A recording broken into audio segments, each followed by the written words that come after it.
వందనాలు అమ్మగారు. అందరు బాగున్నారా? అందరు బాగున్నారు. వందనాలు అక్క. వందనాలు అయ్యా. బాగున్నాం సిస్టర్, మీరు బాగున్నారు? Thank you lord. నేను కూడా ప్రభు మహాకృపను బట్టి బాగున్నాను.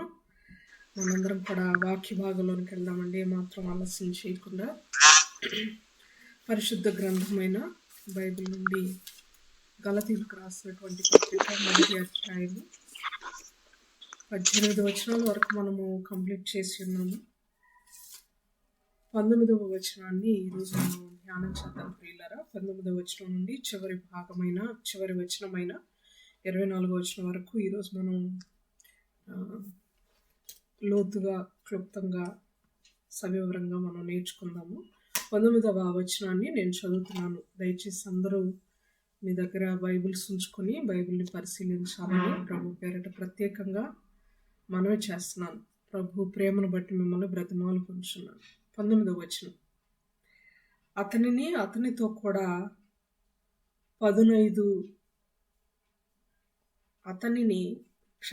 అతనిని తప్ప అపోస్తుల్లో మరి ఎవరిని నేను చూడలేదు, కానీ ప్రభు యొక్క సహోదరుడైన యాకోబును మాత్రము చూచి తిని. ప్రార్థన చేసుకుందామండి ప్రభు సహాయం కొరకు. ప్రేమ నమ్మకం కలిగిన మా ప్రియ పరలోకపు తండ్రి, పరిశుద్ధుడా, శ్రేష్టమైన ఘనమైన మీ నామానికి ఎంతగానో వందనాలు, స్తోత్రాలు, స్తుతులు చెల్లించుకుంటున్నాను నాయన. అయ్యా, ఈ రాత్రికాలం వేళ సజీవుల సంఖ్యలో మమ్మల్ని నుంచి మిమ్మల్ని స్తుతించేవారిగా, ఘనపరిచేవారిగా, నాయన మీ మాటలు ఆలకించేవారిగా మమ్మల్ని బ్రతికింప చేసినందుకు మీకు స్తోత్రములు చెల్లిస్తున్నాం. చేరువచ్చిన ప్రతి బిడ్డను బట్టి మీకు స్తోత్రములు చెల్లిస్తున్నాం. వారి కుటుంబాల్లో ఉన్న ప్రతి ఒక్కరిని ప్రత్యేకంగా దీవించండి. వారి అవసరతలను, అక్కర్లను మీరు తీర్చండి నాయనా. ప్రతి బిడ్డ వాక్యం కొరకు ఆత్మీయ దప్పికతో ఇక్కడ చేరి ఉన్నారని మేము నమ్ముచున్నాం ప్రభా.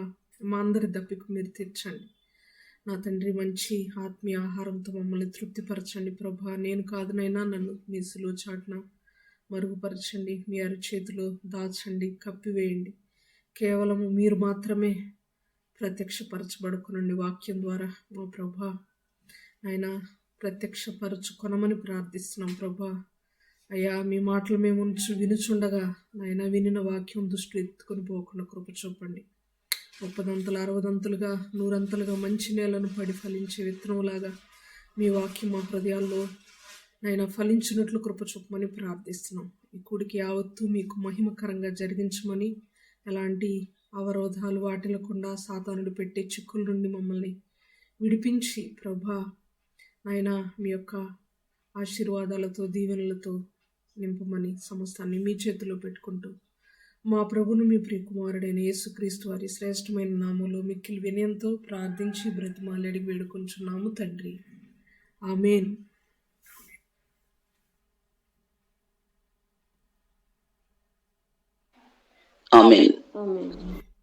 వాయిస్ వినపడుతుందండి? నాది లేట్గా రీచ్ అవుతున్నట్టుంది.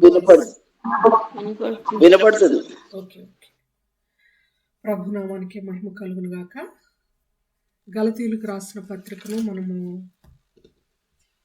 లోతుగా ధ్యానం చేస్తూ ఉన్నాం ప్రియులారా. ప్రభు మహాకృపను బట్టి 3 సెషన్స్ని మనము కంప్లీట్ చేసుకున్నాము. 3 క్లాసెస్ మనం కంప్లీట్ చేసుకున్నాము. ఈ దినాన 4వ సెషన్లోనికి ఆయన మహాకృపను బట్టి ప్రవేశిస్తున్నాము. 3వ సెషన్లో ఏమి నేర్చుకున్నామో మీ అందరికీ కూడా జ్ఞాపకం ఉందని నేను భావిస్తున్నాను.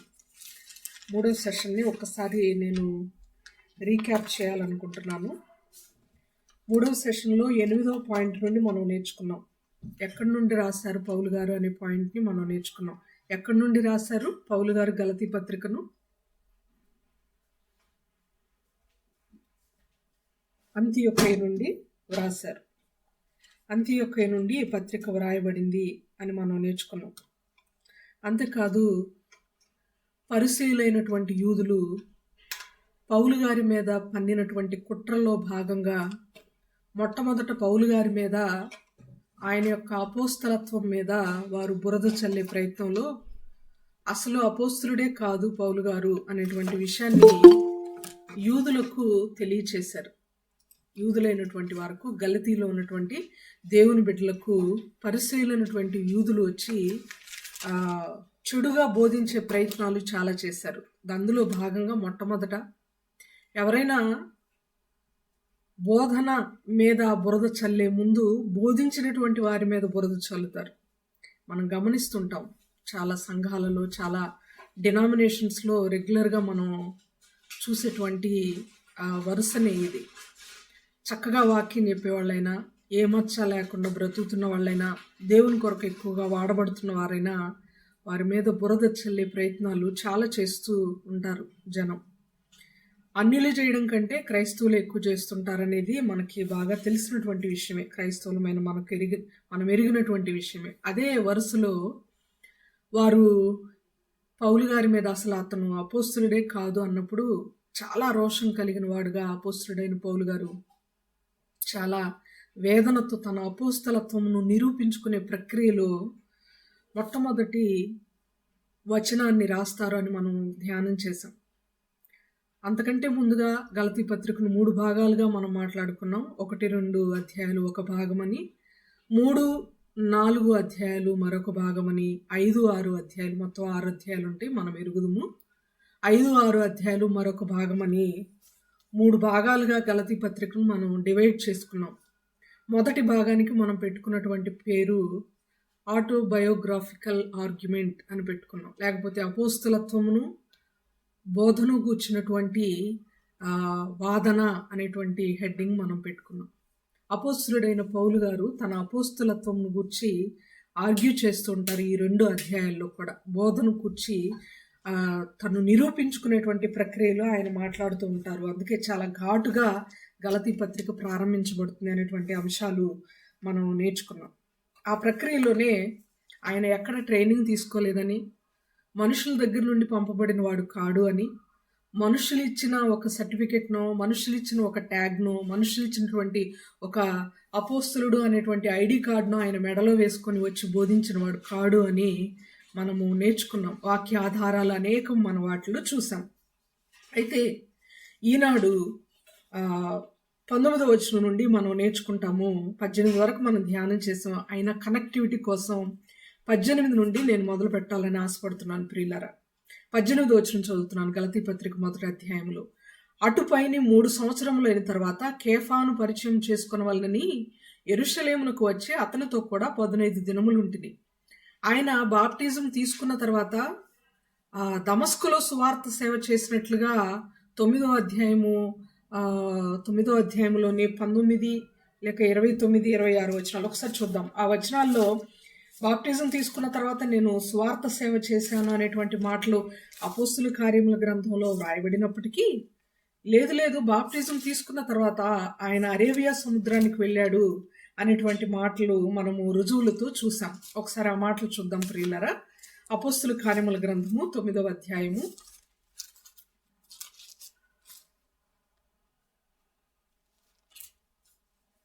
అపోస్తుల కార్యముల గ్రంథము 19వ వచనమే. 9వ అధ్యాయం 19వ వచనం గమనిస్తే, పిమ్మట అతడు దమస్కులోనున్న శిష్యులతో కూడా కొన్ని దినములు ఉండిననే మాట ఉంటుంది. ఇక్కడ మనం అపోస్తుల కార్యముల గ్రంథం మాత్రమే చదువుతున్నప్పుడు మనకు అర్థమయ్యే మాట ఏంటంటే, పౌలు గారు బాప్టిజం తీసుకున్న తర్వాత వెంటనే దమస్కులో సేవ కొనసాగించారన్నమాట అని మనకు అర్థమవుతుంది బైబిల్ చదివేటప్పుడు. కానీ మనకు తెలియాల్సినటువంటి మరొక విషయం ఏంటంటే, బాప్టిజం తీసుకున్న తర్వాత ఇమ్మీడియట్గా ఆయన బోధించడం ప్రారంభించలేదు. ఆయన రక్షింపబడిన తర్వాత అరేబియా సముద్రానికి వెళ్ళాడు అనేటువంటి మాట గలతీ పత్రిక 1వ అధ్యాయం 17వ వచనం చదువుతున్నప్పుడు మనకు అర్థమవుతుంది. వెంటనే అరేబియా దేశంలోనికి వెళ్ళి తిని పిమ్మట దమస్కు పట్టణమునకు తిరిగి వచ్చి తిని.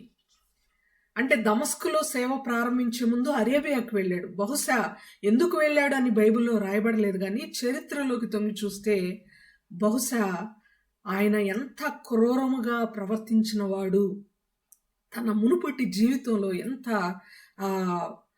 బ్యాడ్ ప్రొఫైల్ కలిగినటువంటి వాడుగా ఉన్నాడో అవన్నీ తలపోసుకొని, ఇంత ప్రేమామయుడైనటువంటి దేవుణ్ణా నేను హింసించింది, ఇలాంటి దేవుణ్ణి ఆరాధించే దేవుని బిడ్డలన నేను తోలనాడింది, వారిని బాధ పెట్టింది, మా రక్తం ఒడిచింది నేను ఇలాంటి వాళ్ళ పట్లనా అని బహుశా ఆయన పశ్చాత్తాపడ్డాడేమో ఒంటరిగా ఆ ప్రదేశానికి వెళ్ళి అని మనం భావించడానికి అనేకమైనటువంటి అవకాశాలు ఉన్నాయి ప్రియులారా. అయితే ఆయన దమస్కుకు అరేబియా నుండి వెళ్ళిన తర్వాత వెళ్ళానని చెప్తున్నాడు. దట్టు దమస్కులో సువార్త సేవ చేసే ముందు ఎక్కడ కూడా దేవుని బిడ్డలైనటువంటి వారి దగ్గర, అపోస్తుల దగ్గర ట్రైనింగ్ తీసుకోలేదు. ఒక్క కేఫాను పరిచయం చేసుకోవడానికి మాత్రమే నేను వెళ్ళాను, అది కూడా పరిచయం చేసుకోవడానికి వెళ్ళాను, 15 days ఉన్నాను అని అంటున్నాడు. సంఘాలకు ఉత్తరాలు రాసే అంత నాలెడ్జ్, మహా గొప్పగా సంవత్సరాల తరబడి సంవత్సరాలు దేవుని వాక్యాన్ని ప్రకటించే నాలెడ్జ్ నాకు మనుషులు ఇచ్చింది కాదు, దేవుడిచ్చింది.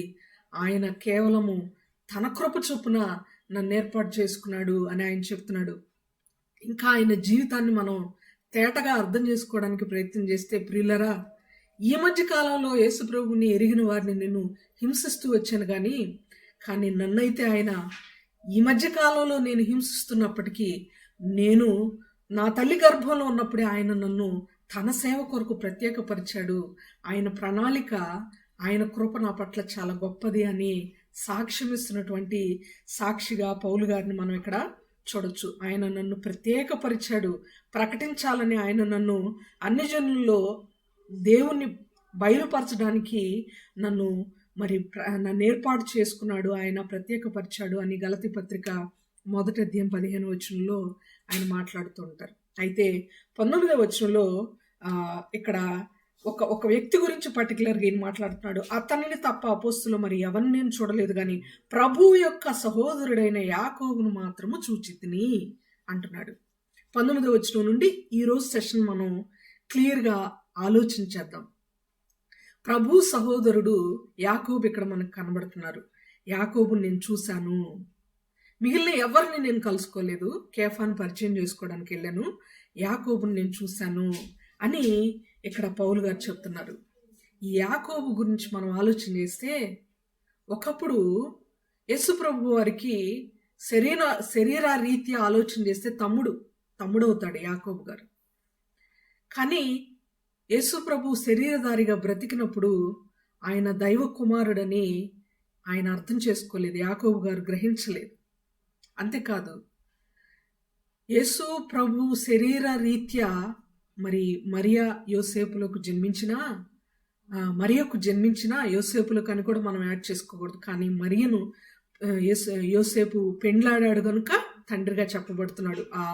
ఆ వృత్తాంతముల లెక్కలో లేకపోతే వంశావళిలో వారికి జన్మించినప్పటికీ వారు ఆ కుటుంబ సభ్యులు ఎట్టి పరిస్థితుల్లోనూ యేసు ప్రభువును స్వీకరించినట్లుగా మనము చూడం ప్రియులారా. 1వ అధ్యాయంలో యోహాను సువార్తలో 11వ వచనంలో ఉంటుంది, ఆయన తన స్వకీయుల యొద్దకు వచ్చెను, ఆయన స్వకీయులు ఆయనను అంగీకరించలేదు అనే మాట. ఎంత వేదనతో కూడిన మాట, ఎంత భావభరితమైన మాట ఇది అంటే చాలా చాలా వేదన కలుగుతుంది ప్రియులారా. మన అమ్మ, మన నాన్న, మన తోబుట్టువులు రక్తం పంచుకొని పుట్టిన వారే యాక్సెప్ట్ చేయట్లేదు ఒక వ్యక్తిని ఇంట్లో అంటే అంతకంటే విచారకరం ఇంకేదైనా ఉంటుందా? అంతకంటే బాధకరమైనటువంటి సందర్భం ఏదైనా ఉంటుందా అంటే నో. అంతకంటే వేదనకరమైనది ఏది ఉండకపోవచ్చు బహుశా. యేసుప్రభు వారు శరీరధారిగా ఉన్నప్పుడు ఆయన ఎవరు అంగీకరించలేదు, ఆయన స్వకీయులు ఆయనను అంగీకరించలేదు. ఎంత వేదన. అయితే వాక్య సెలవు ఇచ్చే మాట ఏంటంటే, ఆయన స్వకీయ సంపాద్యము మనము. ఆయన శరీరధారిగా ఉన్నప్పుడు అన్నదమ్ముల్లో, అక్క చెల్లెల్లో, లేకపోతే కుటుంబంలోనో యాక్సెప్ట్ చేయలేదంటే అదొక విషయం పక్కనుంచుదాం. నేటి దినాల్లో ఇన్ ప్రజెంట్ జనరేషన్ మనం ఆలోచన చేస్తే, ఇప్పుడు మనము ఆయన్ని అంగీకరించకపోతే, ఇంకా ఆయన్ని గుర్తెరగపోతే, ఇంకా దేవునిగా తెలుసుకోకపోతే అది ఇంకా విచారకరం. శరీరులైనటువంటి స్వకీయులు అంగీకరించకపోవడం ఒక విధమైన విచారం అయితే, ఆయన సృష్టి అయిన మనము, ఆయన చేతి పని అయిన మనము ఆయన్ని అంగీకరించకపోవడం ఇంకా చాలా విచారకరం. ఎందరో తమ్ముళ్ళు, ఎందరో అన్నలు, సహోదరులు, సహోదరీలు దేవుణ్ణి ఎరగని వారుగా, గుర్తించని వారుగా, ఆత్మీయ అంధత్వంలో బ్రతుకుతున్న వారు ఎందరో ఈ లోకంలో ఉన్నారు. వాళ్ళని చూసి జాలిపడి నిట్టూర్చాలో, వాళ్ళ కోసం ఎలుగెత్తి ఏడ్చి ప్రార్థించాలో, ఏం చేయాలో అర్థం కాని పరిస్థితి. అసలు వీళ్ళ కొరకు ప్రార్థించినా వీరు మారతారా, నిజమైన దేవుణ్ణి గుర్తెరుగుతారా అనేటువంటి ఆవేదన కలుగుతూ ఉంటుంది ప్రియులరా. అలాంటి పరిస్థితిలో నేడు మనం ఉన్నామని చెప్పుకోక తప్పదు. అయితే ఇక్కడ యాకోబు గురించి ఆయన మాట్లాడుతున్నాడు. యాకోబును చూశానని మాట్లాడుతున్నాడు. ఈ యాకోబు మీరు ఇంకొక యాకోబుని ఇప్పుడు మీరు ఇంకొక యాకోబు అనుకోకూడదు. జెబెదయి కుమారులైన యోహాను యాకోబు ఉంటారు కదా, వాళ్ళు కాదు, ఆ యాకోబు కాదు. ఇతను యేసు సహోదరుడైన యాకోబు. ఒకసారి నేను మీకు 2 రిఫరెన్సెస్ చూపిస్తాను. మత్తయి సువార్త 13వ అధ్యాయము 55వ వచనం ఒకసారి చదువుదాం. ఇక్కడ యేసు ప్రభు సహోదరుడు యాకోబు అనేటువంటి విషయం మనకు కనబడుతుంది. మత్తయి సువార్త 13వ అధ్యాయము 55వ వచనం.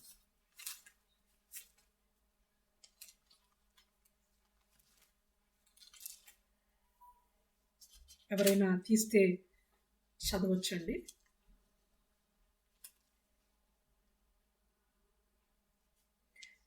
మత్తయి సువార్త 13వ అధ్యాయము 55.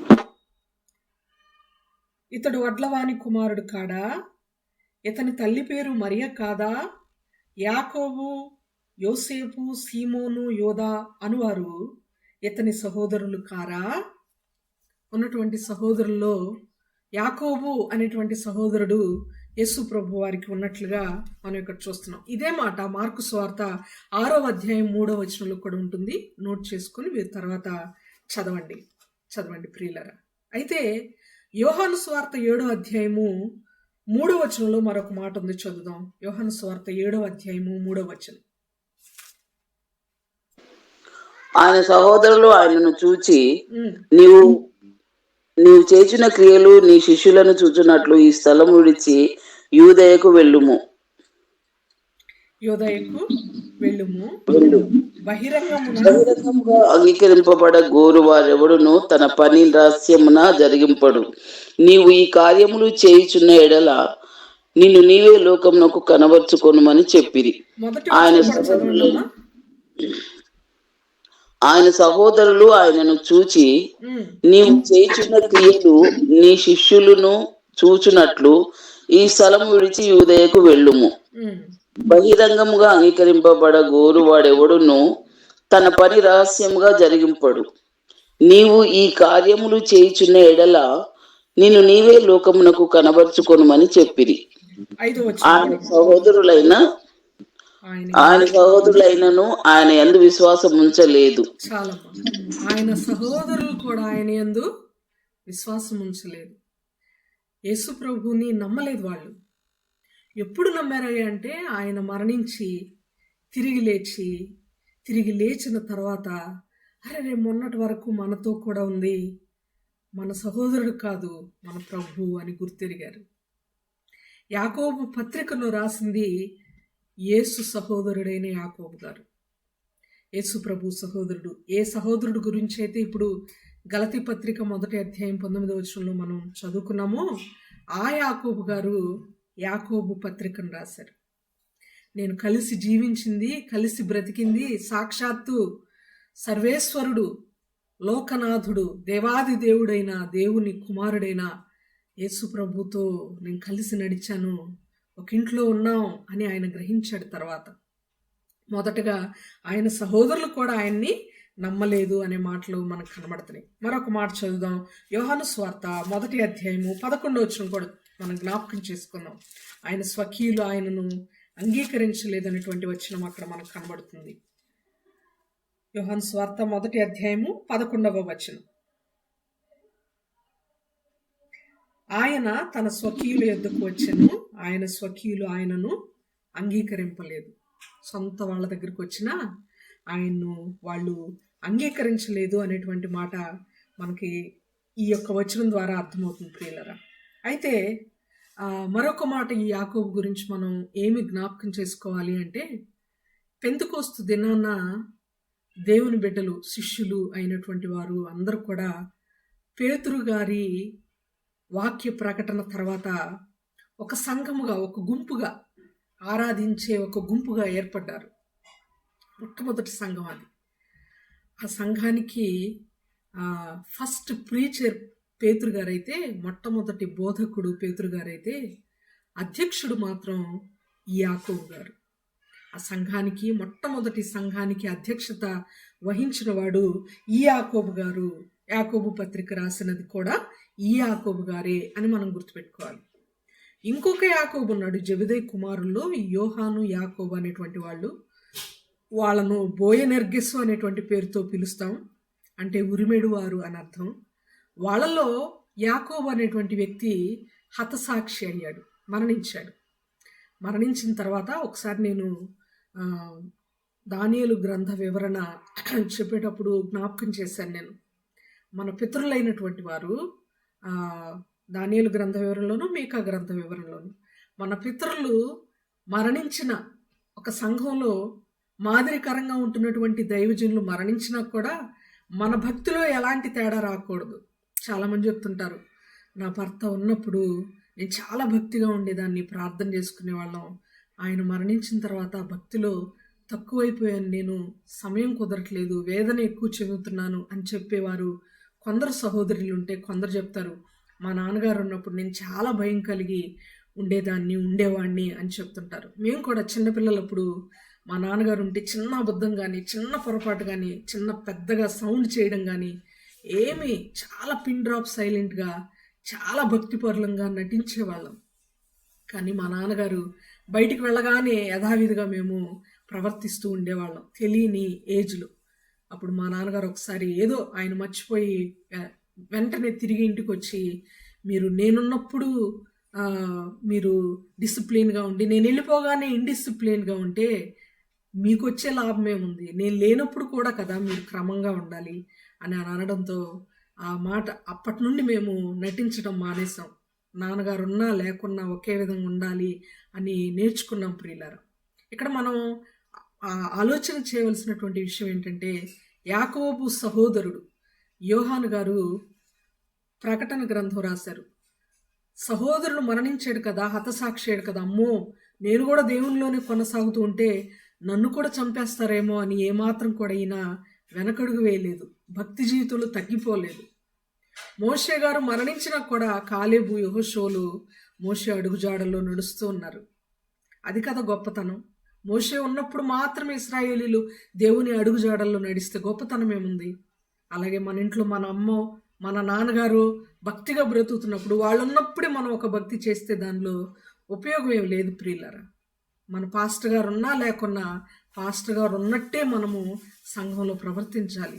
ఈ విషయాలు మనం జ్ఞాపకం చేసుకుందాం. అయితే యాకోబు పత్రిక రాసింది యాకోబు గారని మనందరం కూడా జ్ఞాపకం పెట్టుకోవాలని ప్రభు పేరిట మనవి చేస్తున్నాను. 20వ వచనంలోనికి వెళ్దాం. యాకోబుని నేను చూశానని చెప్తూ 20వ వచనంలో పౌలు గారు గలతీ పత్రిక మొదటి అధ్యాయంలో ఏం మాట్లాడుతున్నారో చూద్దాం.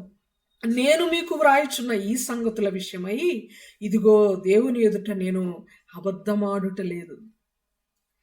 ఇతనికి ఎందుకు ఆ పరిస్థితి ఏర్పడింది? గలతీ సంఘం దగ్గరకు వచ్చి గలతీలకు ఎంతగానో బోధ చేసినటువంటి గొప్ప బోధకుడు, విశ్వాస వీరులలో ప్రధానుడు, విశ్వాస యోధుడు, ఇంత గొప్ప పౌలు గారు కొంతకాలం వాక్యం చెప్పిన అంత మాత్రాన ఎవరికైతే వాక్యం చెప్పుకున్నాడో, ఎవరికైతే వాక్యం చెప్పాడో వాళ్ళ దగ్గరకు వచ్చి ఒక సంజాయిషిగా నేను మీతో అబద్ధం ఆడట్లేదు, నేను నిజం చెప్తున్నాను అని చెప్పుకోవాల్సిన పరిస్థితి ఏర్పడింది. కారణం ఏంటంటే పరిసయ్యులు. కారణం ఏంటంటే పరిసయ్యుల్లోని యూదులు. ఈ మాట మనం గుర్తుపెట్టుకోవాలి.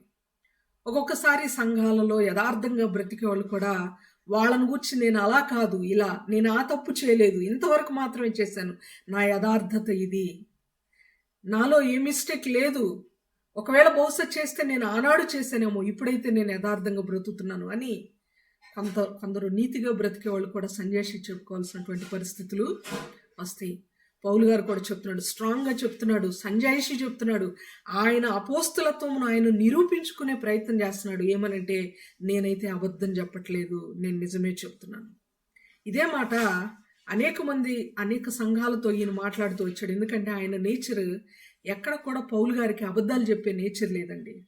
అబద్ధాలు చెప్పే నేచర్ లేదు. ఎందుకంటే ఆయన తన మునుపటి జీవితంలో సాతాను సంబంధి అయినా, దేవుని బిడ్డలను హింసించేవాడైనా, తను రక్షింపబడిన తర్వాత మాత్రం చట్టానికి, న్యాయానికి, ధర్మానికి, మరి ముఖ్యంగా దేవునికి ఆయన కట్టుబడి వాక్యానికి విధేయుడై బ్రతికినటువంటి లక్షణాలు పౌలు గారిలో ఉన్నాయి. కానీ మన మునుపటి జీవితంలో ఎలా ఉన్నామో రక్షింపబడిన తర్వాత కూడా అలాగే ఉన్నామా? ఎక్కడైనా వాక్యానికి కట్టుబడకుండా బ్రతుకుతున్నామా? ఎక్కడైనా చిన్న అబద్ధమే కదా, దేవుడు క్షమించేస్తాడులే అని are we taking our lord as granted? చాలా చులకనగా, మనోడే కదా దేవుడు, మన చేతిలో ఉన్నవాడే, మన దేవుడు, ఆయన ఈజీగా క్షమించేస్తాడు అని దేవుణ్ణి గ్రాంటెడ్గా తీసుకుంటున్నామా?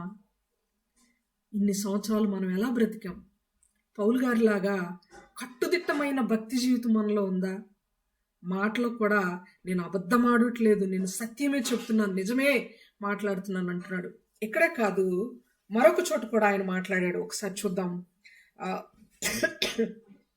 క్షమించండి, రోమీలకు రాసిన పత్రిక 9వ అధ్యాయము 2వ వచనంలో ఆయన ఎంత ఆర్ద్రతతో మాట్లాడుతున్నాడో పౌలు గారు ఒకసారి చూద్దాం. చూడండి, ఆయన మనసు మనకు అర్థమవుతుంది ప్రియులారా. రోమీలకు రాసిన పత్రిక 9వ అధ్యాయము 2వ వచనం.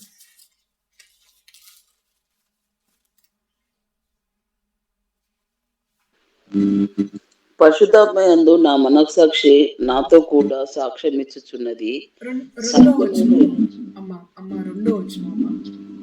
క్రీస్తునందు నిజమే చెప్పుచున్నాను, అబద్ధం ఆడుట లేదు. చాలా, క్రీస్తునందు నిజమే చెప్పుచున్నాను, అబద్ధము ఆడట్లేదు. రోమీలతో కూడా అంటున్నాడు పౌలు గారు, క్రీస్తునందు నేను నిజం చెప్తున్నా, అబద్ధం ఆడట్లేదు. మరొక చోట తిమోతి గారికి రాసిన మొదటి పత్రిక 2వ అధ్యాయం 7వ వచనం. తిమోతి గారికి రాసిన మొదటి పత్రిక 2వ అధ్యాయము 7వ వచనం.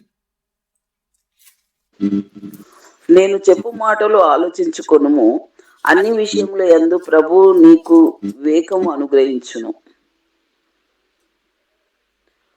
నేను చెప్పు మాటలు ఆలోచించుకొనుము, అన్ని విషయంలో యందు ప్రభు నీకు వివేకమును అనుగ్రహించును. ఒక్క నిమిషం, 2:7 చదివారా? మొదటి తిమోతి పత్రిక 2, నేను తెస్సలోనికి చూస్తున్నాను, క్షమించండి ఒక్క నిమిషం.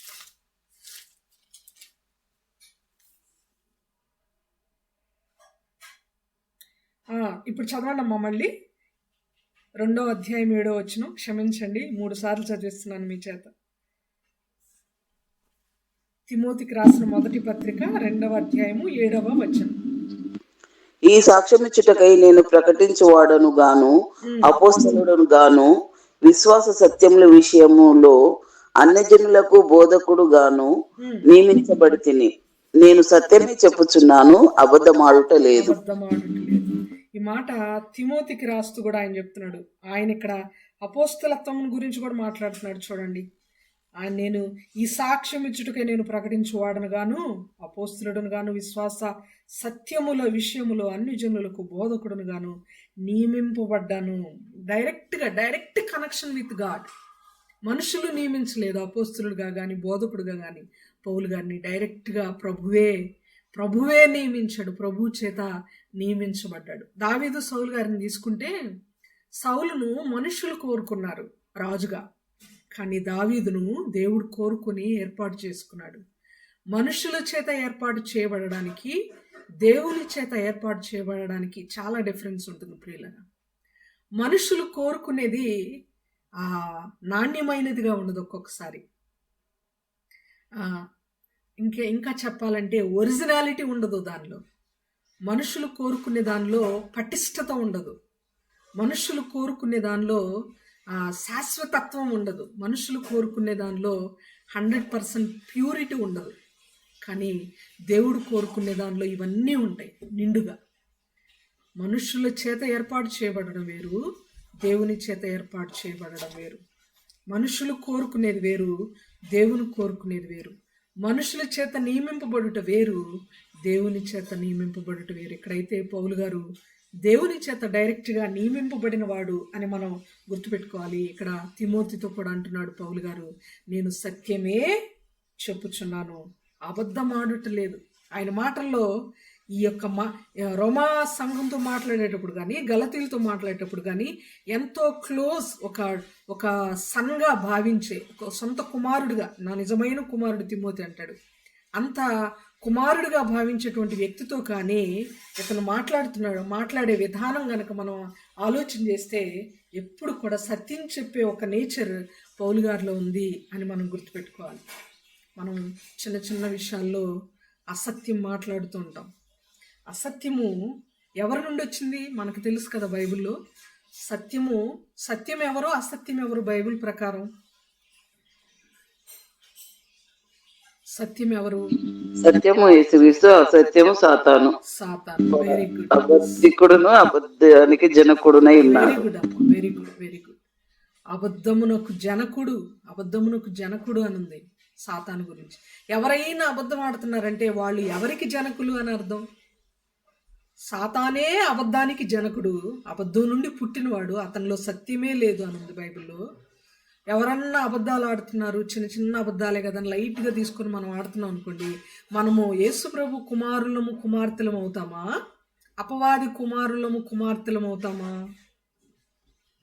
అపవాది కుమారులము కుమార్తెలం అవుతాం. ఈ 2024 సంవత్సరంలోనైనా కొన్ని రెజల్యూషన్స్ తీసుకుందాం మనం. చిన్న చిన్న వాటిలో ఎక్కడన్నా గొడవలు అవుతాయేమోనని అబద్ధం చెప్పేసేయడం. ఆమె నా గురించి ఏదైనా చెప్పిందా నీతో అని ఎవరన్నా మనల్ని ఎంక్వైరీ చేశారనుకోండి, చెప్పింది ఇలా చెప్పింది అలా చెప్పింది అని చెప్తే గొడవలు అయిపోతాయి. అక్కడ పెద్ద మంట చెలరేగుతుంది. లేదులే సిస్టర్ అలా ఏం చెప్పలేదులేండి అని అంటే అది అబద్ధమే అవుతుంది. అలాంటి అబద్ధాలు కూడా చెప్పకూడదు మనం వాస్తవానికి, అకార్డింగ్ టు బైబిల్. అలాంటివి మరి ఎవరన్నా నెగిటివ్గా మనకి చెప్పినప్పుడు ఆలకించాలి కదా సిస్టర్, వాళ్ళ బాధ కూడా మనం వినాలి కదా అని అంటే మనం ఒకటే చెప్పాలి, ఇతరుల గురించి ఎక్కడ ఎవరితోనూ చెప్పకూడదు అనే మాట మీరు ముందు నాకు చెప్పకండి అని చెప్పేయాలి. వినకూడదు మనం అబద్ధం ఆడాల్సిన పరిస్థితి రాకుండా ఉండాలంటే ముందు మనము అలాంటి సందర్భాలు వినకుండా ఉండటం చాలా మంచిది.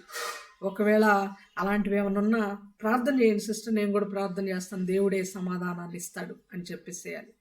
అంతేకాని అబద్ధంలో పడిపోయేటువంటి పరిస్థితులు, ఆ పరిస్థితులకి అవకాశం ఎట్టి పరిస్థితుల్లో మనము ఇవ్వకూడదు అని వాక్యం ద్వారా హెచ్చరింపబడుతున్నాం. అబద్ధానికి జనకుడు లూదియమ్మ గారు మనకి జ్ఞాపకం చేసినట్టుగా అబద్ధానికి జనకుడు ఎవరు? అపవాది. ఒకసారి చూద్దామా? యోహాను సువార్త 8వ అధ్యాయము 44 వచనం. ఒకసారి ఎలాగూ మాట్లాడుకున్నాం కాబట్టి ఆ వచనాన్ని చూసి ముందుకు వెళ్దాం. యోహాను సువార్త 8వ అధ్యాయము 44వ వచనం.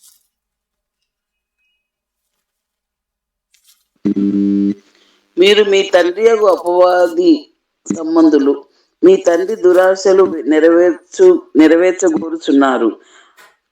ఆది నుండి వాడు నరహంతకుడై ఉండి సత్యమందు నిలిచిన వాడు కాడు, వాని యందు సత్యం లేదు. వాడు అబద్ధమాడునప్పుడు తన స్వభావం అనుసరించే మాటలాడును. వాడు అబద్ధికుడును అబద్ధమునకు జనకుడునై ఉన్నాడు. చాలా అబద్ధికుడు, అబద్ధమునకు జనకుడు, వాని యందు సత్యమే లేదు. ఇతను అపవాది. అయితే సత్యము మన ప్రభు అయిన యేసుక్రీస్తు. మనందరికీ తెలుసు, యోహాను సువార్త 14వ అధ్యాయం 6వ వచనం కనుక గమనిస్తే, నేనే మార్గమును సత్యమును జీవమునై ఉన్నాను అనే మాట కంఠత వాక్యం కాబట్టి చదివించట్లేదు. మరలా ఆ మాటలు మనకు అక్కడ కనబడతాయి. యేసు ప్రభు వారికి అపవాదికి కంప్లీట్ ఆపోజిట్.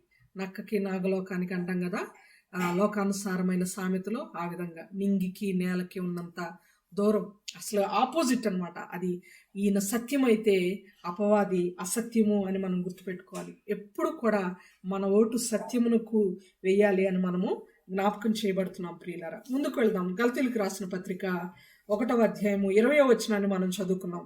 ఈయన ఇవన్నీ చెప్తూ నేను సత్యమే మాట్లాడుతున్నాను, నిజమే చెప్తున్నాను, అబద్ధం ఆడట్లేదు అని చెప్తున్నాడు. తర్వాత 21వ వచనంలో నేను చదువుతున్నాను ప్రియులారా, పిమ్మట సిరియా కిలికియా ప్రాంతంలోనికి వచ్చి, 22, 23 వచనాలు కూడా చదువుతున్నాను. సిరియా కిలికియా ప్రాంతంలోనికి వచ్చి తిని క్రీస్తునందున్న యోదయ సంఘముల వారికి నా ముఖపరిచయము లేకుండెను గాని మునుపు మనలను హింస పెట్టిన వాడు తాను పూర్వమందు పాడు చేయుచు వచ్చిన మతమును ప్రకటించుచున్నాడను సంగతి మాత్రమే విని వారు నన్ను బట్టి దేవుని మహిమపరిచి. మరల చదువుదాం ఈ వచనాలు కూడా. ఫస్ట్ 21వ వచనం అంటున్నాడు, సిరియా కిలికియా ప్రాంతంలోనికి వచ్చి తిని, పిమ్మట అంటే తర్వాత. అంటే ఇదంతా ఎక్కడ జరుగుతుంది? సిరియా కిలికియా ప్రాంతాల్లోనికి వచ్చాను అని చెప్తున్నాడు. అంతకుముందు ఏమేం జరిగిందో అన్నీ కూడా చెప్పాడు. అంటే ఇదంతా ఎక్కడ జరుగుతుంది? ఎక్కడైనా మనం అపోస్తుల కార్యాలు ధ్యానం చేసేటప్పుడు పాల్స్ జర్నీస్లో గుండా ట్రావెల్ చేస్తూ వచ్చాం. ఒకసారి ప్రభు కృపను బట్టి నేను వివరించాను, తర్వాత దైవజనులు సురేష్ బాబు గారు వివరిస్తున్నారు. ఎక్కడైనా మనము ఈ సిరియా కిలికియా ప్రాంతాల గురించి మనం విన్నామా? యాక్ట్స్ మనం ధ్యానం చేసేటప్పుడు అపోస్తుల కార్య గ్రంథ ధ్యానాల్లో మనం ఎక్కడైనా విన్నట్టుగా జ్ఞాపకం వస్తుందా? పౌలు గారి ప్రయాణంలోనే జ్ఞాపకం వస్తుంది. ఇంకా చెప్పాలంటే అసలు పౌలు గారి ప్రయాణాలు స్టార్ట్ అవ్వకముందే ఈ సిరియా కిలికియా ప్రాంతాల ప్రస్తావన ఉంది. ఒకసారి చూద్దామా మనం? అపోస్తుల కార్యముల గ్రంథము 9వ అధ్యాయం ఓపెన్ చేద్దాం. అందరూ ఓపెన్ చేయండి దయచేసి. గ్రంథ ధ్యానాల్లో బైబిల్ మాత్రం మనం పక్కనే పెట్టుకోవాలి. ఎందుకంటే నేను ఒక మాట చెప్పాలి. మనం ఒకవేళ జర్నీలోనో లేకపోతే అననుకూల పరిస్థితిలో ఉంటేనో బైబిల్ని ఓపెన్ చేసి చూసే పరిస్థితి లేకపోతే that's okay, fine, that's completely okay. కానీ మనం ఇంట్లో ఉంటే కనుక దయచేసి 1 అవర్ 1.5 అవరే దయచేసి దేవుని యొక్క వాక్యానికి, సత్యవాక్యానికి మీరు విలువిచ్చి దేవునికి గౌరవించి బైబిల్ మాత్రం పరిశీలించాలని నేను ప్రత్యేకంగా రిక్వెస్ట్ చేస్తున్నాను. ఒక హోటల్లో లేకపోతే ఒక టేబుల్ మీద మనం భోజనం చేసేటప్పుడు మనకి మనం ఏ పదార్థాలైతే ఆ మెనూలో లేకపోతే ఆ ప్లేట్లో తినాలనుకుంటున్నామో అవన్నీ అందుబాటులో ఉంచుకుంటాం. ఎక్కడో ఒకటి, ఇంకొకటి పచ్చడి ఎక్కడో, సాంబార్ ఎక్కడో, లేకపోతే అప్పడాలు ఎక్కడో, ఆమ్లెట్ ఎక్కడో దూరంగా పెట్టి మనం భోజనం చేయలేం. ముద్దకి లెగవాల్సి వస్తుంది. అప్పుడు మన దగ్గరే ఉంచుకొని ఎప్పుడు ఏది తినాలి, నెయ్యి, పప్పు, చారు, పచ్చడి అన్నీ దగ్గర పెట్టుకుంటే సంతృప్తికరమైన భోజనాన్ని అట్ ఎ టైం మనము తినగలం. నాకు తోచిన అర్థం కావాలనేటువంటి ఉద్దేశంతో చెప్పినటువంటి చిన్న ఉదాహరణ ఇది, అంతే. దేవుని వాక్యం కూడా బైబిల్ చేతిలో మనకుంటే ఆ యొక్క సంతృప్తి, వాక్యాన్ని పరిశీలిస్తూ వినే సంతృప్తి చాలా అద్భుతంగా ఉంటుంది ప్రియులారా. అది మనకి కంప్లీట్గా ఉండాలని నేను భావిస్తున్నాను. ఒకసారి అపోస్తుల కార్యముల గ్రంథము 9వ అధ్యాయం ఓపెన్ చేద్దాం. సిరియా కిలికియా ప్రాంతాలు అన్నాడు కదా, వాటి ప్రస్తావన ఫస్ట్ జర్నీకి ముందే ఉంది అని మనము అనుకుంటూ ఈ యొక్క వచనాన్ని మనం చూస్తున్నాం. మొట్టమొదటిగా అపోస్తుల కార్యములు 9వ అధ్యాయంలో 25వ వచనం నుండి చదువుతారా? 25, 26, 27 వచనాలు చదువుతాం.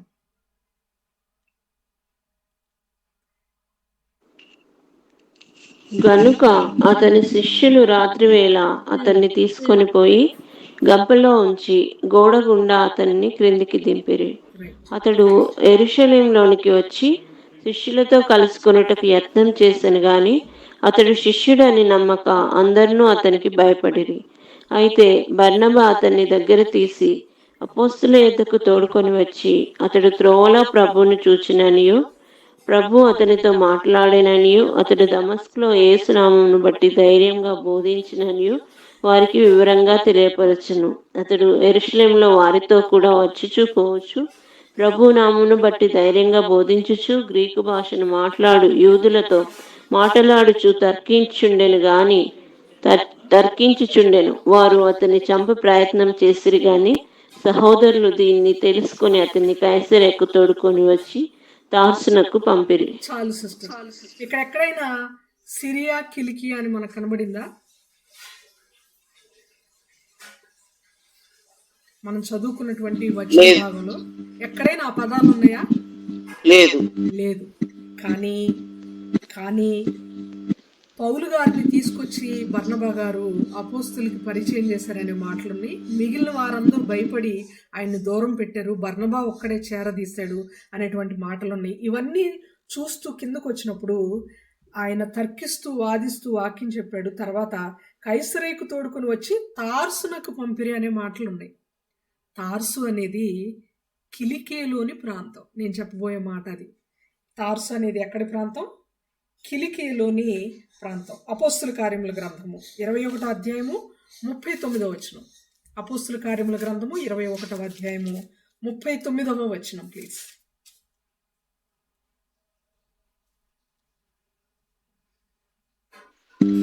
అందుకు పౌలు, నేను కిలికియాలోని తార్సువాడనైన యూదుడను, ఆ గొప్ప పట్టణపు పౌరుడను, జనులతో మాట్లాడుటకు నాకు సెలవిమ్మని వేడుకొనుచున్నానని చెప్పాను. చాలా ఇక్కడ ఏం చెప్తున్నాడు పౌలు గారు?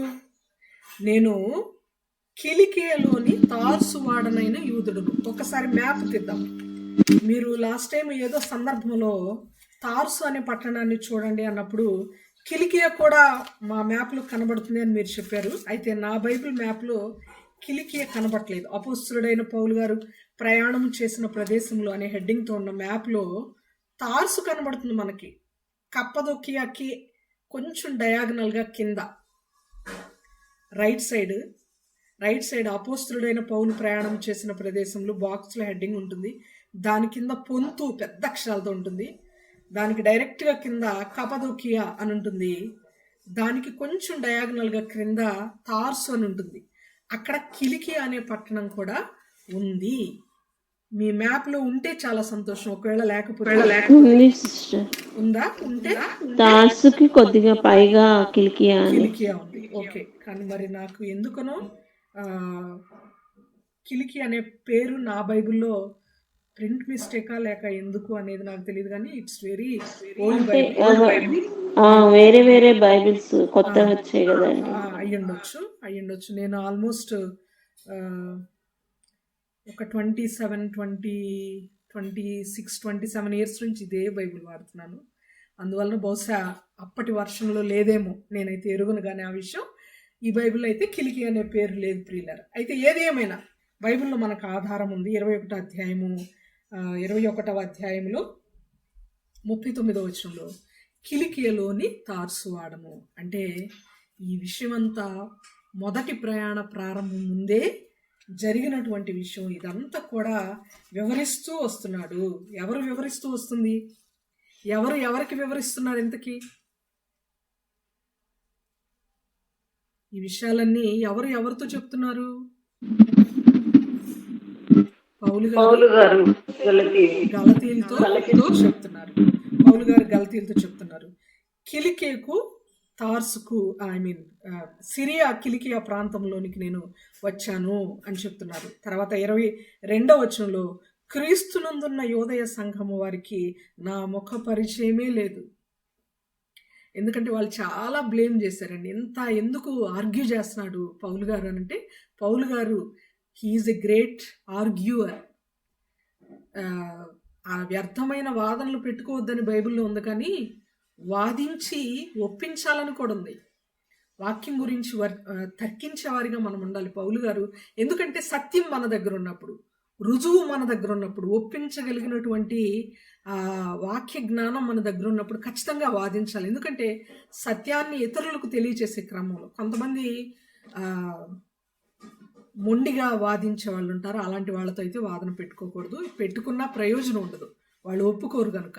ఎన్ని రుజువులు చూయించినా యేసు ప్రభు నిజమైన దేవుడని ఒప్పుకోనని వారు కొందరుంటారు. సో అలాంటి వాళ్ళ దగ్గర it's better to give up, వదిలేసేయడం బెటర్ అన్నమాట. అయితే ఇక్కడ ఈయన ఎంతగా వాదిస్తూ మాట్లాడుతున్నాడు. కారణం ఏంటంటే ఆయన తనను గూర్చి వచ్చినటువంటి బ్లేమ్స్ని, తన మీద వచ్చినటువంటి ఆరోపణలన్నింటినీ కూడా రుజువుపరుచుకోవాలని ఎంతగానో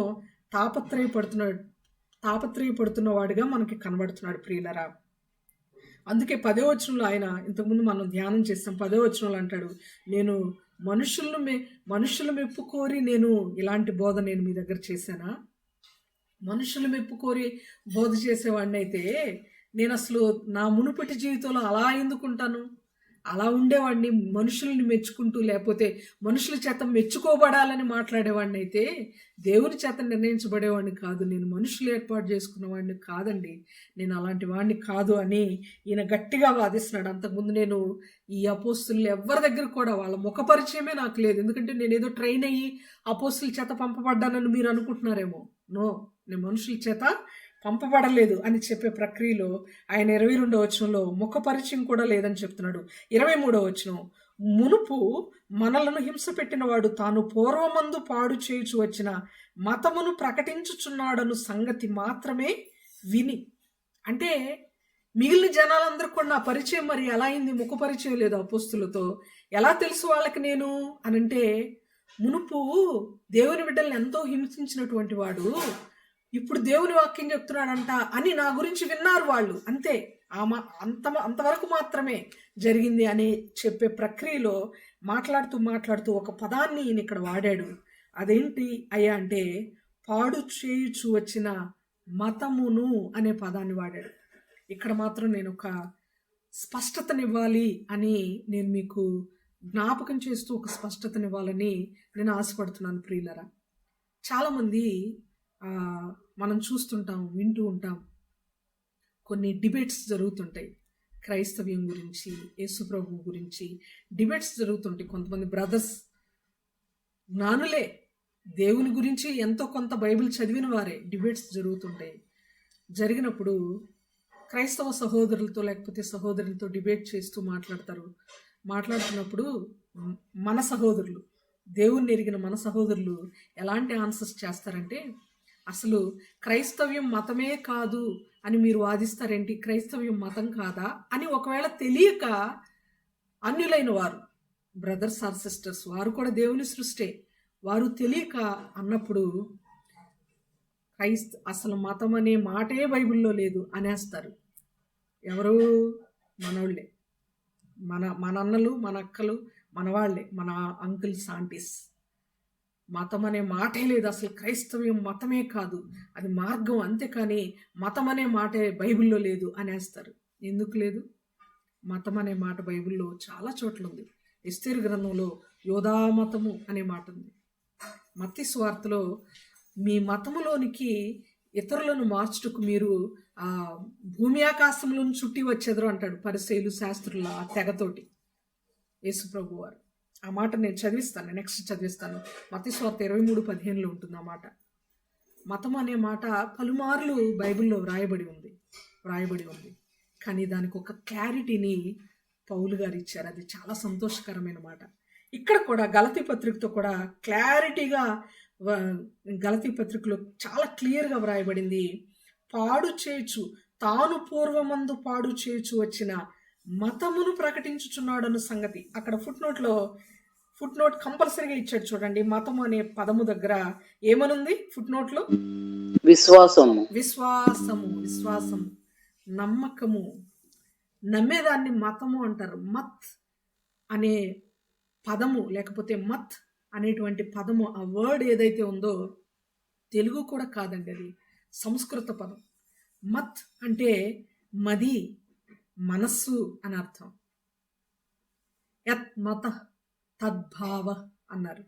ఎక్కడ మన మనస్సు ఉంటుందో, మన ఆలోచన, మన దృష్టి అక్కడ ఉంటుంది అని అర్థం. సంస్కృతంలో ఉన్న శ్లోకం అది. మత్ అంటే మనస్సు, మది అని ఒక అర్థం అయితే, మతము అంటే తెలుగులోకి వచ్చేసరికి అభిప్రాయం అని అర్థం. మతము అంటే అభిప్రాయము, అభిమతము అని అర్థం. ఈ రెండిటికి మించింది మరొక అర్థం కూడా ఉంటుంది, యతిమతము. ఒకటి అభిమతం అయితే ఇంకోటి ఉంటుంది యతిమతం. మతం అంటే ఇదే, మతం అంటే క్యాస్ట్ అని గగ్గోలు పెట్టే వాళ్ళు ఉంటారు, మత పిచ్చ ఉన్నటువంటి వాళ్ళు. వాళ్ళది యతిమతం, వాళ్ళని ఎవరు మార్చలేరు. కానీ మతము అనేది according to Bible it's a faith. English బైబిల్లో మీకు ఉంటుంది, మీ దగ్గర ఉంటే చూడండి. ఆ బైబిల్ యాప్లోనైనా గలతీ పత్రిక 1వ అధ్యాయము 23-24 వచనాలు కలిసి ఉన్నాయి కదా, అక్కడ మతము అనేటువంటి ప్లేస్ దగ్గర ఫెయిత్ అని వ్రాసి ఉంటుంది ఇంగ్లీష్ బైబిల్లో. మతము అంటే ఫెయిత్. ఇక్కడ ఒక క్లారిటీ ఇచ్చారు పౌలు గారు. ఇంకా ముందు అపోస్తల కార్యముల గ్రంథం వివరించేటప్పుడే ఒక సెషన్ అంతా నేను ఈ పదం గురించి మాట్లాడాను.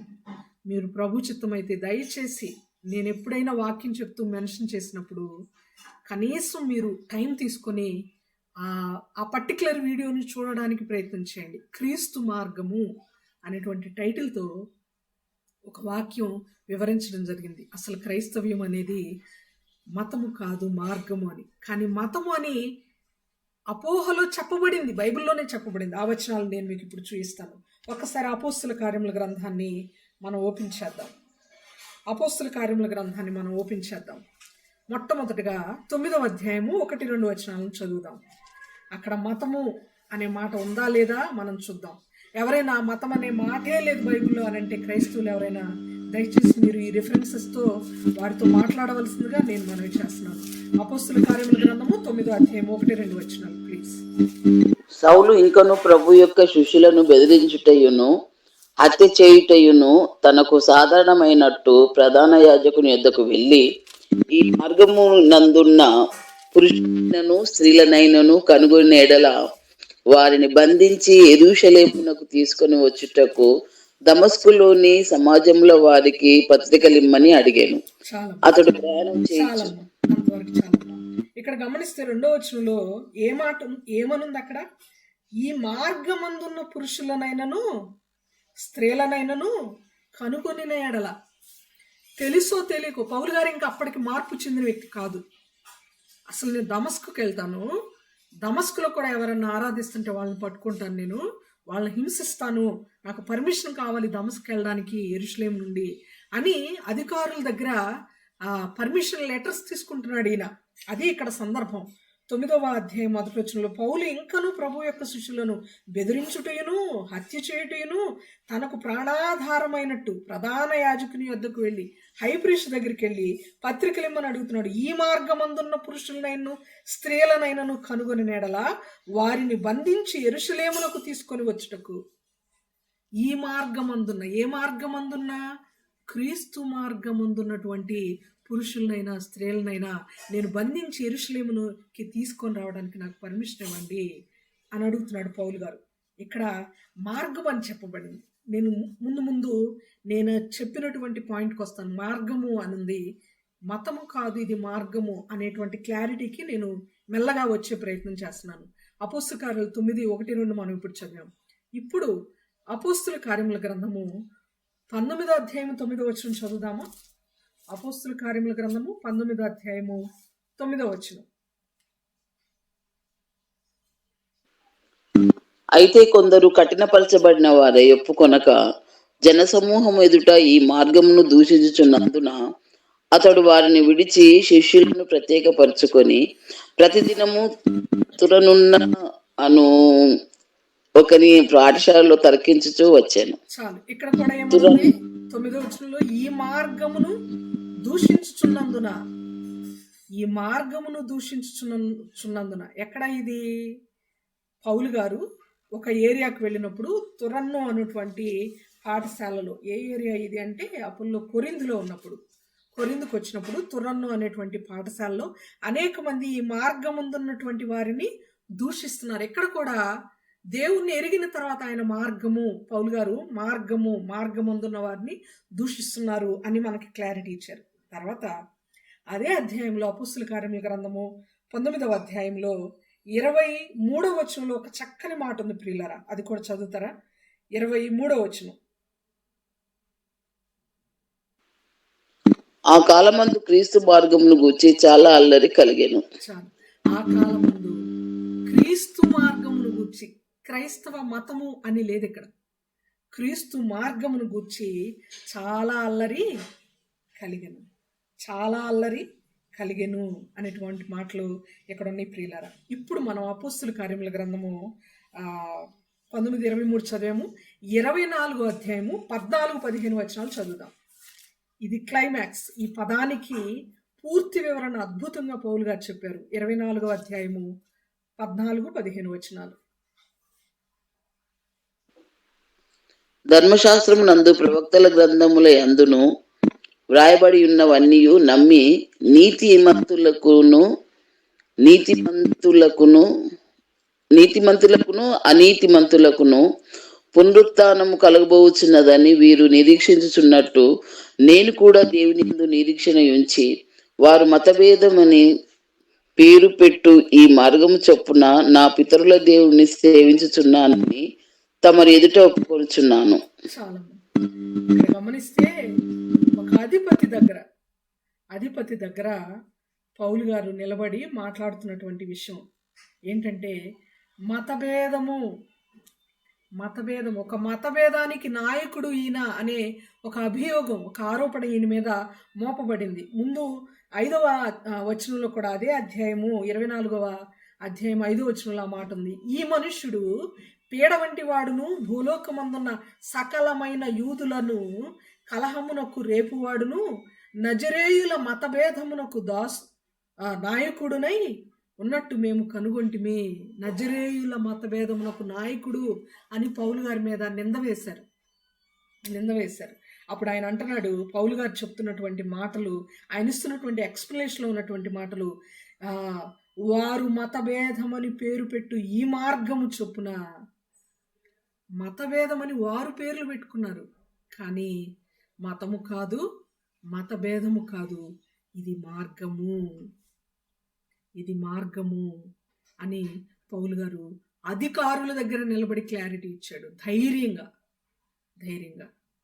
మనము క్రైస్తవ్యం మతం కాదండి, మార్గము అంటే సరిపోదు. ఎవరు ఒప్పుకోరు. ప్రతి ఒక్కరికి రుజువు ఉండాలి, ప్రతి ఒక్కరికి ఐడి చూపించాలి. నా పేరు మాణిక్యం అంటే కుదరదు. వేర్ ఇస్ యువర్ ఐడి అంటారు. ఐడి కావాలి, ప్రూఫ్ కావాలి. ఇది మతము కాదు, మార్గం అని చెప్పడానికి పరిశుద్ధ గ్రంథంలో ప్రూఫ్ ఉందండి. ఒట్టి మాటలు కావు, సత్యమే మనం మాట్లాడుతున్నాం, అబద్ధమాడుట లేదు. ఒకప్పుడు మతము అని చెప్పబడింది. అజ్ఞాన కాలం అని రాయబడింది. పాత నిబంధన కాలం గురించి కొన్ని విషయాలు కొందరికి గ్రహింపునకు రాలేదు. అజ్ఞాన కాలం అందైతే దేవుడు చూచి చూడనట్టుగా ఉన్నాడు అనే మాటలు ఉన్నాయి బైబిల్లో. అంత అవగాహనకు రానప్పుడు వాడబడిన పదాలవి. కానీ వాస్తవానికి క్రీస్తు మార్గం ఇది, క్రైస్తవ మార్గం ఇది. ఇంకా చెప్పాలంటే ఆ మార్గం ఎవరో కాదు, ప్రభు అయిన యేసుక్రీస్తు. ఆ మార్గము ఏమిటో కాదు, పరలోకమునకు చేరడానికి ఏకైక మార్గము. ఇది కూడా మార్గం కాదండి. ప్రత్యక్షంగా వినేవాళ్ళకైనా పరోక్షంగా వినేవాళ్ళకైనా నేను చెప్పేటువంటి మాట, ఇది ఏకైక మార్గము పరలోకం చేరడానికి, సత్యమైన మార్గము, ఏకైక మార్గము. ఈ మాటలు మనం గుర్తుపెట్టుకోవాలి. ఇది మతము అని అనుకుంటే మనం పొరపాటు పడ్డట్టు. మతము కాదు, ఇది క్రీస్తు మార్గము. నిజమైన దేవుణ్ణి చేరడానికి ఇది ఒక రూట్ అని మనము జ్ఞాపకం చేసుకోవాలి. ఇంతకీ పౌలు గారు ఈ మాటలన్నీ సంజాయిషిగా లేకపోతే ఎక్స్ప్లెనేషన్గా ఆయన చెప్పుకుంటూ వస్తున్నాడు. నేను ఆ మతాన్ని గురించి ప్రకటిస్తున్నానని వాళ్ళు విన్నారు. అది నా పరిచయం. ఆ విధంగా యూదులకు నేను తెలుసు, కానీ నేను ఎవరి దగ్గర ఎలాంటి ట్రైనింగ్ తీసుకోలేదు. ఆయన ఎక్స్ప్లెనేషన్లో కంటిన్యూషన్ అది, ప్రియులారా, కంటిన్యూషన్ అది. ప్రకటించుచున్నాడన్న సంగతి మాత్రమే విని 24వ వచనం చివరి భాగం, గలతీ పత్రిక 1వ అధ్యాయం, వారు నన్ను బట్టి దేవునిని మహిమపరిచిరి. మతం కాదు, వాళ్ళు అనుకున్నారు మతం అని. నేను మతాన్ని బోధిస్తున్నాను అనుకున్నారు, కానీ నేను బోధించింది నా క్రీస్తు మార్గాన్ని. ఆ మార్గం గురించే గొప్ప అల్లరి కలిగింది అని రక్షింపబడినటువంటి ఆ యొక్క సీజన్లో, ఆ యొక్క సిచ్యుయేషన్స్లో ఏదేదైతే జరిగిందో వాటన్నిటిని కూడా గలతీ పత్రికతో, గలతీయులతో సాక్ష్యం చెప్తూనే ఆయన వాదిస్తూ, ఆయన దృఢపరుస్తూ మరలా మాట్లాడుతున్నటువంటి అక్షర సత్యాలు, ప్రియులారా, ఇవన్నీ అక్షర సత్యాలు. ఇంతకీ ఈయన యొక్క ఆర్గ్యుమెంట్కి కారణం ఏంటో తెలుసా? ఇక్కడ కూడా ఒక విధంగా చెప్పాలంటే మతమే. యూదులైనటువంటి పరిసయ్యులు వచ్చి వీళ్ళను డిస్టర్బ్ చేయడానికి, వీళ్ళల్లో భిన్నమైన బోధ పెట్టడానికి, వీళ్ళ చెవికి దురద కలుగు చేసేటువంటి బోధను చెవిలో ఓదడానికి మతమే కారణం. పౌలు గారి దృష్టిలో కాదు, పరిసయ్యులైన యూదుల దృష్టిలో. వాళ్ళు ఆలోచిస్తుంది ఏంటంటే మత ప్రకారం బ్రతకాలని, ధర్మశాస్త్రం ప్రకారం బ్రతకాలని. ఇది ఒక నిష్ట కదా, నిష్ఠాగరిష్ఠులుగా మనం ఉండాలి కదా. కంటికి కన్ను, పంటికి పన్ను కదా. సున్నతే కదా. సున్నతి వద్దని చెప్తాడేంటి ఈయన? మన మతానికి విరుద్ధంగా మాట్లాడతాడేంటి ఈయన? అసలు అది ఎలా కరెక్ట్ అవుతుంది అని పౌలు గారి బోధ గురించి ఒక విజృంభణ లేపే విధంగా, ఒక ఉద్యమం చెలరేగే విధంగా వాళ్ళ యొక్క మనసులను చెదరగొడుతున్నారు, ప్రియులారా, చెదరగొడుతున్నారు. కారణం ఏంటో తెలుసా? వాళ్ళల్లో ఉన్నటువంటి లక్షణం ఒకటి ఉండేది. ఏంటంటే వాళ్ళు అనుకున్న మతాన్ని ఫాలో అవ్వడానికి వాళ్ళంట చిన్న చిన్న వాటిలో కూడా లెక్కలు కడతారంటే. ఎన్నో ఉపమానాలు దేవుడు చెప్పాడు, చాలా చమత్కారంగా మాట్లాడాడు దేవుడు వీళ్ళ గురించి. ఏమన్నా తెలుసా? మీరు చిన్న చిన్న వాటిలో, పుదీనాలో, సోంపులో మీరు లెక్కలు కడతారు, పెద్ద పెద్ద వాటిని వదిలేసేస్తారు. ప్లేట్ కడిగి తిన్నారా, కడగకుండా తిన్నారా, ఇవి ఆలోచన చేస్తారు. హృదయం గురించి మీరు ఆలోచన చేయరు. కంటిలో ఉన్న నలకను తీయడానికి మీరు ట్రై చేస్తారు, దూలం సంగతి మర్చిపోతారు. ఎంత అద్భుతంగా మాట్లాడాడు దేవుడు వాళ్ళ గురించి. మత్తయి సువార్తలో కొన్ని అధ్యాయాలు వాళ్ళ గురించి అద్భుతంగా మాట్లాడినటువంటి అంశాలు ఉంటాయి. ప్రభు చిత్తం అయితే దేవుడిచ్చిన ఆయుష్ను బట్టి, దేవుడిచ్చిన అవకాశాన్ని బట్టి మనం మాట్లాడుకుందాం వాటిని కూడా. కానీ దేవుడు పర్టికులర్గా ఒక మాట అన్నాడు, నేను మీకు తెలియజేస్తాను ఆ మాట అన్నాను. చివరిగా ఆ మాట చదువుకుందాం మనం. మత్తయి సువార్త 23వ అధ్యాయం 15వ వచనం. మత్తయి సువార్త 23వ అధ్యాయము 15వ వచనం.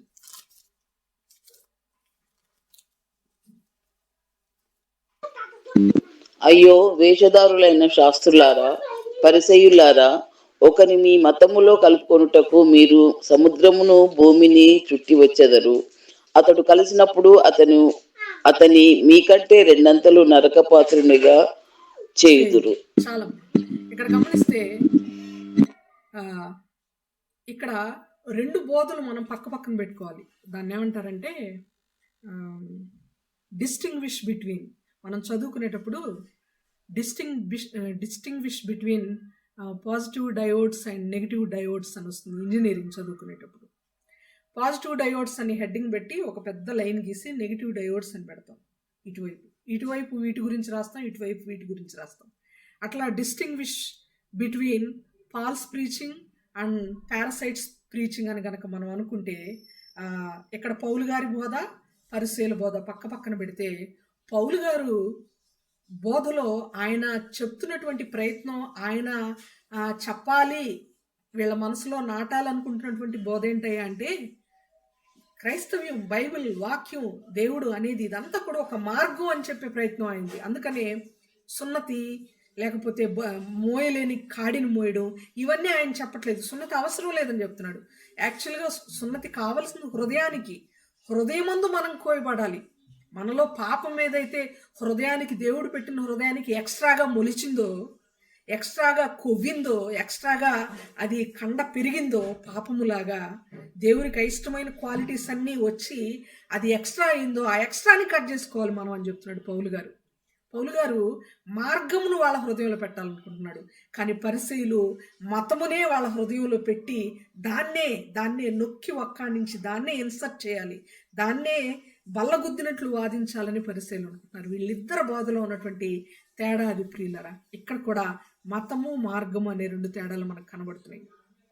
అందుకనే ఇంత భిన్నమైన బోధ వైపు ఇంత త్వరితంగా మీరు ఎలా తిరిగారు? మీరు ఇన్న వాక్యం అంతా ఏమైపోయింది? ఎన్ని వాక్యాలు విన్నారు మీరు? అద్భుతమైన వాక్యాలు విన్నారు కదా. ఎవరైనా దురద చెవులు గలవారై ఇలా భిన్నమైన బోధ వైపు, లేకపోతే అనారోగ్యమైన బోధ వైపు తిరిగితే దేవుని ఉగ్రతకు పాత్రలు అవుతారని మీకు తెలియదా? ఎవరు ఏది చెప్తే అది వినడమేనా? మీరేమి వినుచున్నారో జాగ్రత్తగా చూసుకున్నాడని మార్కు 4:24లో ప్రభు చెప్పలేదా మనకి అన్నట్లుగా ఎంతో రోషం కలిగిన వాడుగా ఆయన మాట్లాడుతూ ఉన్నాడు ప్రియులారా. చివరికి మాట్లాడుతూ ఒక అద్భుతమైన పదముతో మొదటి అధ్యాయాన్ని ఆయన ముగించినట్లుగా మనం చూస్తున్నాం. అదేంటంటే, వారు నన్ను బట్టి ఆయనను మహిమపరిచిరి, దేవుణ్ణి మహిమపరిచిరి. టోటల్గా ఇలా జరిగింది. కానీ నేను చేయుచున్న పనిని బట్టి, ఒకప్పుడు నేను పాపిని, ద్రోహిని, హింసకుణ్ణు, ప్రధాన పాపిని, తిమోతి పత్రిక 1వ అధ్యాయంలో అంటాడు కదా, ప్రధాన పాపిని, పాపుల్లో ప్రధానుణ్ణి అంటాడు.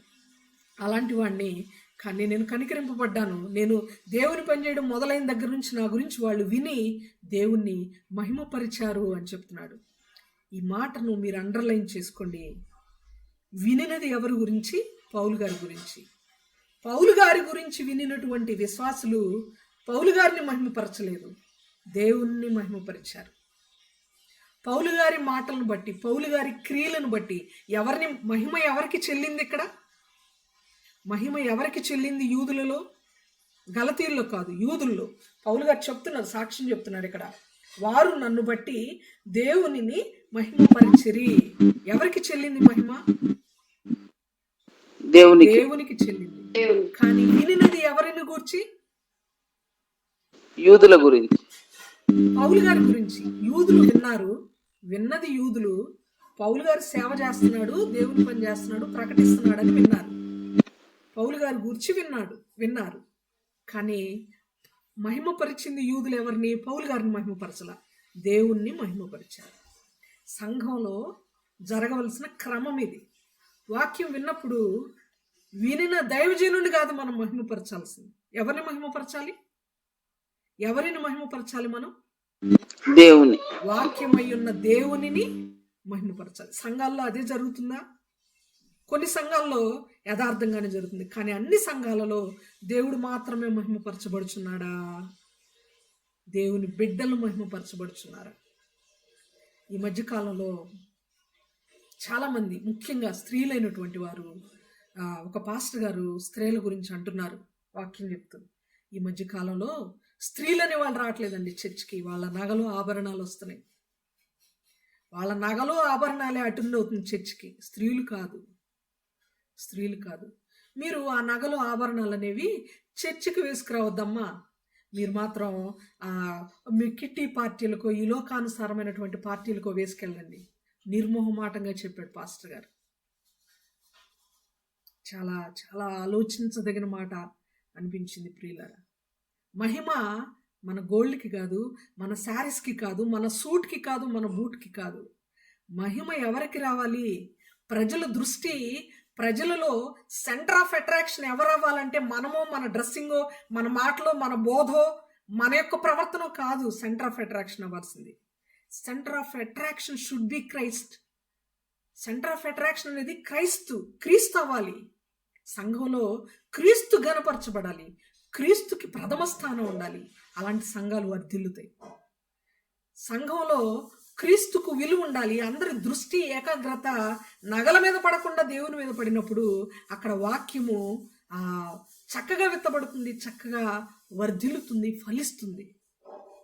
అల్టిమేట్ దేవుని నామము మహిమపరచబడుతుంది ప్రియులారా. దేవుని నామం మహిమపరచబడుతుంది. దేవుని నామము మహిమపరచబడింది అని పౌలు గారు తెలియజేస్తున్నారు. 2-3 వచనాలు చూపిస్తాను, నాకు ఇంకొంచెం 5 నిమిషాలు టైం ఉంది కనుక నేను ముగించేస్తున్నాను ప్రియులారా. అపోస్తుల కార్యముల గ్రంథము 13వ అధ్యాయము 48వ వచనం చదివి ముందుకెళ్ళిపోదాం. అపోస్తుల కార్యముల గ్రంథము 13వ అధ్యాయము 48వ వచనం.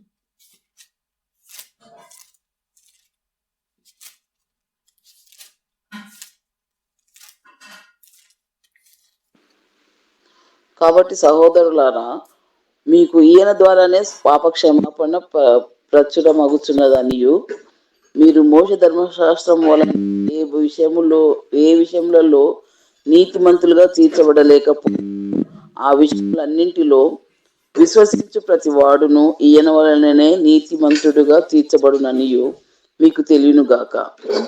అపోస్తుల కార్యాలు 13:48 మీరు చదువుతుంది.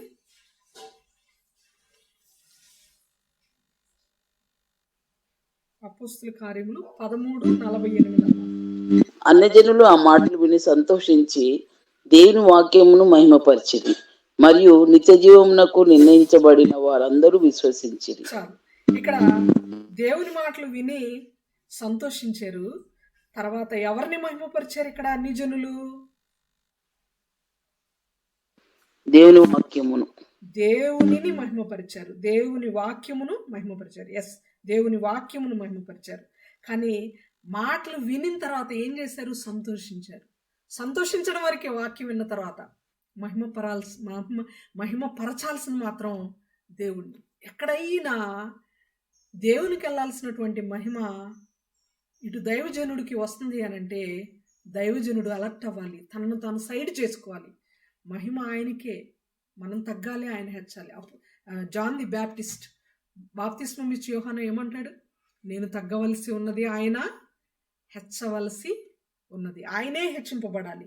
మహిమ అల్టిమేట్ దేవునికే వెళ్ళాలి. ఎక్కడైనా దైవజనుడి వైపు మహిమ తిరుగుతుంది అంటే దైవజనుడికి చాలా ముప్పు. దేవుణ్ణి మహిమపరచనందున పురుగులు పడి చనిపోయాడు హేరోదు. అలాంటి దుష్ట పరిస్థితి మాత్రం మనకు రాకుండా ఉండాలంటే మహిమను మనకు ఆపాదించుకోకూడదు అని బైబిల్ పదే పదే మనల్ని హెచ్చరిస్తూ ఉంటుంది ప్రియులారా. ఎఫెసీలకు రాసిన పత్రిక 3వ అధ్యాయము 20-21 వచనాలు చదువుతాం. ఎఫెసీలకు రాసిన పత్రిక 3వ అధ్యాయము 20-21 వచనం.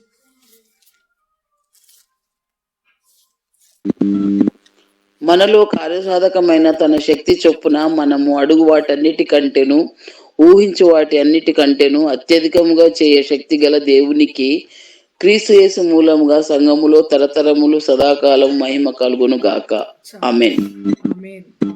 ఇక్కడ సంఘములో తరతరములు మహిమ కలగవలసింది దేవునికే. సంఘములోనే కాదు, కుటుంబంలోనైనా మహిమకు పాత్రుడు ఆయన. సదాకాలం, ఏదో ఒక కాలం ప్రేయర్ జరిగేటప్పుడు, చర్చిలో ఉన్నప్పుడు, మీటింగ్స్ అప్పుడో కాదు, సదాకాలం ఆయన మహిమకు పాత్రుడు అని మనం గుర్తుపెట్టుకోవాలి. మత్తయి సువార్త 5వ అధ్యాయము 16వ వచనం. మత్తయి సువార్త 5వ అధ్యాయము 16వ వచనం.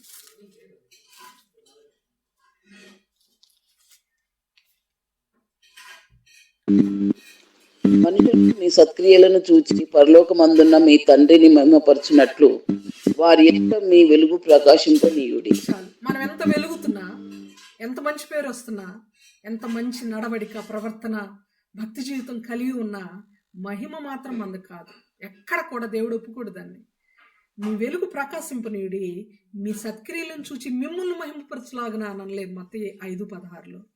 పరలోకమందున్న మీ తండ్రిని మహిమపరచులాగున మీ వెలుగు ప్రకాశింపనీయుడి. మనం వెలగాలి, మనం ప్రకాశించాలి. తద్వారా వచ్చే మహిమ, గ్లోరీ, మహిమ మొత్తం కూడా, ఘనత, ప్రభావము సమస్తం కూడా ఆయనకే చెల్లాలి. చివరిగా ఒక్క ఉదాహరణ నాకు జ్ఞాపకం వస్తుంది.